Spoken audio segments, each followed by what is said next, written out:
Thank you, Madam Chair. This morning we have an opportunity to discuss the serious implications of the administration's unilateral move to execute its oppressive climate agenda. Some of my friends on the other side continue to speak of carbon pollution, which suggests to some people that they are talking about particulate emissions. Of course, we know that what is being talked about with this proposed rule is carbon dioxide emissions from existing power plants. And these regulations regarding CO2 could negatively impact every single American.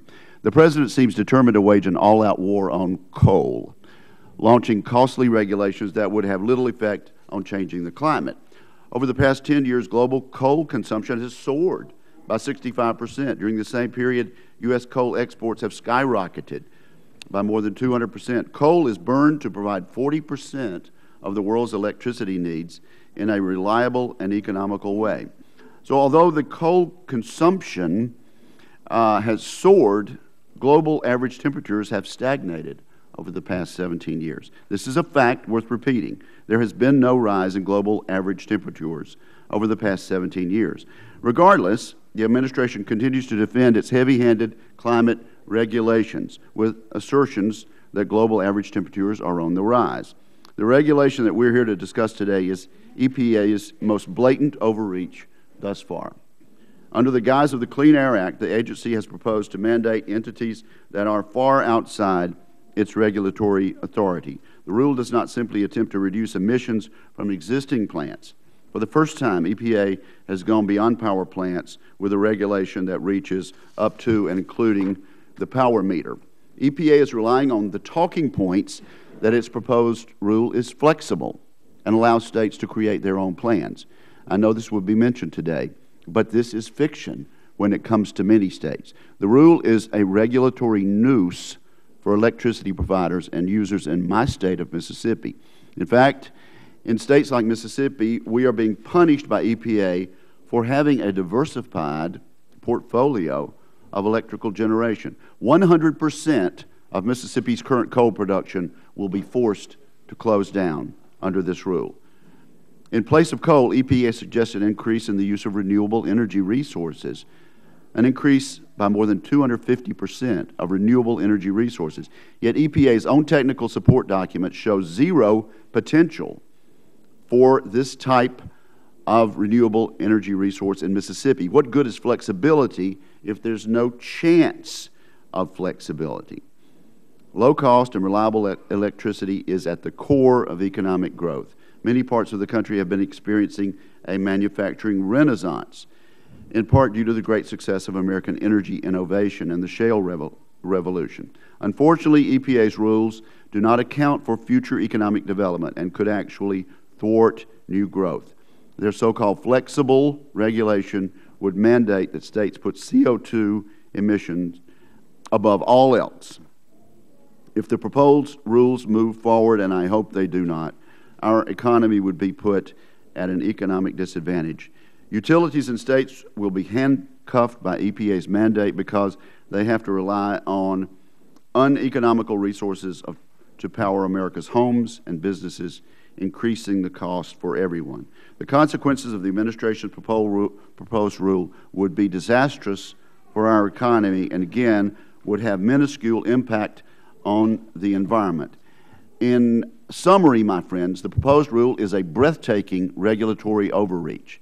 It is a job killer. It is based on questionable science. It is of dubious legality under the Clean Air Act. It amounts to an end run against Congress. It is inflexible. It will have no effect on the climate and is therefore pointless and is punitive, to name a few. Thank you, Madam Chair. I hold in my hand a publication from the Global Warming Petition Project, summary of peer-reviewed research consisting of 2 pages, qualification of signers consisting of 1 page, and frequently asked questions of the Global Warming Petition Project consisting of 4 pages. I ask that they be inserted in the record at this point. Without objection, Madam Chair, and I would read a portion of the petition signed by some 31,487 American scientists, over 9,000 of whom have Ph.D.s. The proposed limits on greenhouse gases would harm the environment, hinder the advance of science and technology, and damages the health and welfare of mankind. There is no convincing scientific evidence that human release of carbon dioxide, methane, or other greenhouse gases is causing or will cause in the foreseeable future catastrophic heating of the Earth's atmosphere and disruption of the Earth's climate. Moreover, there is substantial scientific evidence that increases in atmospheric carbon dioxide produce many beneficial effects upon the natural plant and animal environment of the Earth. I say this in response to the continued drumbeat from the other side of the aisle that the science is over with, it's been decided, and everyone who disagrees is somehow some sort of a quack. To some 31,487 American scientists who have signed this petition, it is not settled science, and I appreciate them being a contrary voice to get the peer-reviewed facts before us. I would also point out, and I asked my first question about this, Madam Administrator, the Attorney General of West Virginia recently wrote EPA just last month and requested the withdrawal of the rule because, he says, EPA lacks the legal authority to adopt it.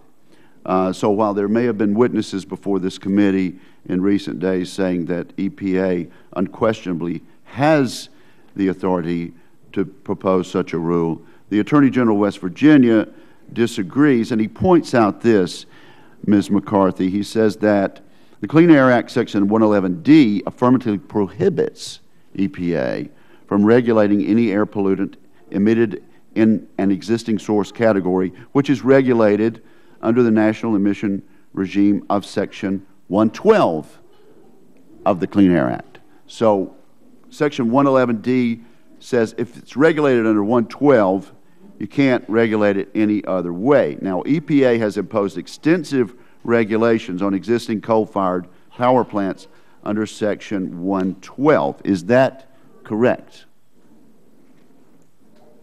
I think that the framing of the legal argument is incorrect, Senator. Well, but let me ask you this. I'm not asking you for that. I'm asking you, does EPA impose regulations on existing coal-fired power plants under Section 112? We certainly do. Okay. Well, thank you for that. And so based on that, Madam Chair and members of the committee, the Attorney General of West Virginia says, having been regulated under Section 112, the EPA lacks the legal authority to further regulate these emissions under Section 111D. Let me ask you this also. Time is fleeting. Ms. McCarthy, did you tell Senator Vitter that your cost benefit analysis was done entirely on a global basis and was not?